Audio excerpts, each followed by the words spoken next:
ਕੀ ਸੀ ਉਹਨਾਂ ਦੀ ਕਮਾਈ ਇਸ ਦੁਨੀਆ ਦੇ ਵਿੱਚ।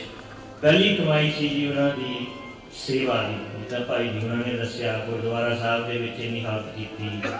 ਅਮਨ ਦਾ ਮੈਨੂੰ ਪਤਾ ਪੱਕਾ, ਇੱਥੇ ਸੰਡੇ ਆ ਕੇ ਰੋਜ਼ ਸੇਵਾ ਕਰਦਾ ਹੁੰਦਾ ਸੀ। ਉਹਨਾਂ ਦਾ ਲਾਸਟ ਐਕਟ ਵੀ ਸੇਵਾ ਦਾ ਸੀ। ਆਪਣੇ ਉਹ ਹੋਮਲੈਸ ਬੰਦੇ ਦੀ ਸੇਵਾ ਕੀਤੀ ਉਹਨਾਂ ਨੇ। ਉਹਨੂੰ ਅੰਦਰ ਲੈ ਕੇ ਗਏ ਜੂਸ ਦੇਣ ਲਈ, ਪਾਣੀ ਦੇਣ ਲਈ। ਹਾਲਾਂਕਿ ਬਹੁਤ ਛੋਟੀ ਉਮਰ ਦੇ ਸੀ, ਪਰ ਉਹ ਆਪਣੀ ਮਿਹਨਤ ਦੇ ਨਾਲ ਇੱਥੇ ਤੱਕ ਪਹੁੰਚੇ ਸੀ। ਹਾਲਾਂਕਿ ਸਾਡੇ ਹੋਰ ਜਿਹੜੇ ਪੰਜਾਬੀ ਮੀਡੀਆ ਵਾਲੇ ਭਾਈ ਸਾਹਿਬ, ਕਈ ਹੋਰ ਨਵੀਆਂ ਸਟੋਰੀਆਂ ਜਿਹਨਾਂ ਦੇ ਕੋਈ ਫੈਕਟ ਨਹੀਂ ਹੁੰਦਾ, ਉਹ ਆਸੇ ਪਾਸੇ ਫੈਲਾਈਆਂ ਹੋਈਆਂ, ਪਰ ਉਹਨਾਂ 'ਤੇ ਸਾਨੂੰ ਸਾਰਿਆਂ ਨੂੰ ਪਤਾ ਕੋਈ ਸੱਚਾਈ ਨਹੀਂ ਸੀ। ਵਾਹਿਗੁਰੂ ਜੀ ਕਾ ਖਾਲਸਾ, ਵਾਹਿਗੁਰੂ ਜੀ ਕੀ ਫਤਿਹ। ਭਾਈ ਸਾਹਿਬ ਉਹਨਾਂ ਨੇ ਜਿੱਦਾਂ ਦੱਸਿਆ, ਮੇਰਾ ਨਾਮ ਸਰਬਜੀਤ ਹੈ। ਅਮਨ ਤੇ ਜੇਵੀ ਦਾ ਵੱਡਾ ਭਰਾ, ਮਸੀਹ ਦਾ ਲੜਕਾ।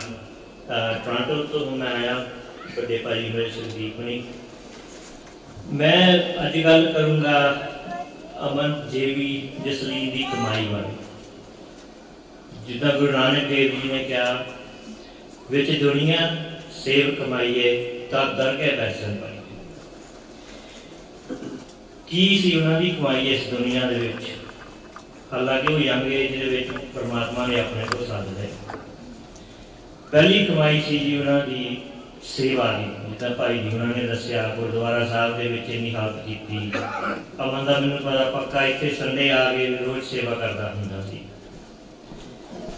ਤੇ ਇੱਥੋਂ ਤੱਕ ਕਿ ਜੇ ਅਸੀਂ ਸੋਚੀਏ ਉਹਨਾਂ ਦੇ ਮਨ ਦੀ ਗੱਲ, ਉਹਨਾਂ ਦਾ ਲਾਸਟ ਐਕਟ ਵੀ ਸੇਵਾ ਦਾ ਸੀ। ਆਪਣੇ ਉਹ ਹੋਮਲੈਸ ਬੰਦੇ ਦੀ ਸੇਵਾ ਕੀਤੀ ਉਹਨਾਂ ਨੇ। ਉਹਨੂੰ ਅੰਦਰ ਲੈ ਕੇ ਗਏ ਜੂਸ ਦੇਣ ਲਈ, ਪਾਣੀ ਦੇਣ ਲਈ। ਇਹ ਸੀ ਉਹਨਾਂ ਦੀ ਕਮਾਈ ਇਸ ਦੁਨੀਆ ਦੀ ਸੇਵਾ ਦੀ। ਦੂਜੀ ਕਮਾਈ ਗੁਰੂ ਨਾਨਕ ਦੇਵ ਜੀ ਨੇ ਸਾਨੂੰ ਦੱਸਿਆ ਜੀ, ਆਪਣੀਆਂ ਕਬੀਲਦਾਰੀਆਂ ਨਿਭਾਉਣ ਲਈ ਸਾਨੂੰ ਉਹ ਵੀ ਕਮਾਈ ਕਰਨੀ ਪੈਂਦੀ, ਜਿੰਨਾਂ ਸਾਡੀਆਂ ਰਿਸਪੌਂਸਿਬਿਲਿਟੀਜ਼ ਦੁਨੀਆ 'ਚ ਤੁਰਦੀਆਂ। ਹਾਲਾਂਕਿ ਬਹੁਤ ਛੋਟੀ ਉਮਰ ਦੇ ਸੀ, ਪਰ ਉਹ ਆਪਣੀ ਮਿਹਨਤ ਦੇ ਨਾਲ ਇੱਥੇ ਤੱਕ ਪਹੁੰਚੇ ਸੀ। 10 ਨਾਵਾਂ ਦੀ ਕਿਰਤ ਕਰਕੇ ਆਪਣਾ ਬਿਜ਼ਨਸ ਖੜਾ ਕੀਤਾ ਸੀ। ਹਾਲਾਂਕਿ ਸਾਡੇ ਹੋਰ ਜਿਹੜੇ ਪੰਜਾਬੀ ਮੀਡੀਆ ਵਾਲੇ ਭਾਈ ਸਾਹਿਬ, ਕਈ ਹੋਰ ਨਵੀਆਂ ਸਟੋਰੀਆਂ ਜਿਹਨਾਂ ਦੇ ਕੋਈ ਫੈਕਟ ਨਹੀਂ ਹੁੰਦਾ, ਉਹ ਆਸੇ ਪਾਸੇ ਫੈਲਾਈਆਂ ਹੋਈਆਂ, ਪਰ ਉਹਨਾਂ 'ਤੇ ਸਾਨੂੰ ਸਾਰਿਆਂ ਨੂੰ ਪਤਾ ਕੋਈ ਸੱਚਾਈ ਨਹੀਂ ਸੀ। ਉਹਨਾਂ ਦੀ ਅਸਲੀ ਕਮਾਈ ਸੀ 10 ਨਾਵਾਂ ਦੀ ਕਿਰਤ ਦੇ ਬੇਸ। ਤੇ ਜਿਹੜੀ ਸਭ ਤੋਂ ਵੱਡੀ ਤੀਜੀ ਕਮਾਈ ਸੀ ਉਹਨਾਂ ਦੀ, ਉਹ ਮੈਂ ਇੱਥੇ ਆ ਕੇ ਆਪ ਲਾਸਟ ਈਅਰ ਦੇਖਣੀ ਸ਼ੁਰੂ ਕੀਤੀ। ਉਹ ਸੀ ਕਮਾਈ ਪਿਆਰ, ਮੁਹੱਬਤ ਤੇ ਭਾਈਚਾਰੇ ਦੀ। ਫਰੋਮ ਡੇ 1 ਜਦੋਂ ਸਾਨੂੰ ਨਿਊਜ਼ ਮਿਲੀ ਸੀ ਵੀ ਉਹ ਮਿਸਿੰਗ ਆ, ਤੇ ਜਿੰਨੀ ਇੱਥੇ ਕਮਿਊਨਿਟੀ ਦੀ ਸਪੋਰਟ ਮੈਂ ਦੇਖੀ ਆ ਕੇ, ਜਿੰਨਾ ਹੀ ਭਾਈਚਾਰੇ ਦੀ ਸਪੋਰਟ, ਉਹਨਾਂ ਦੇ ਜਿੰਨੀ ਐਫਰਟ ਸੀ ਉਹਨਾਂ ਨੂੰ ਲੱਭਣ ਦੇ ਲਈ।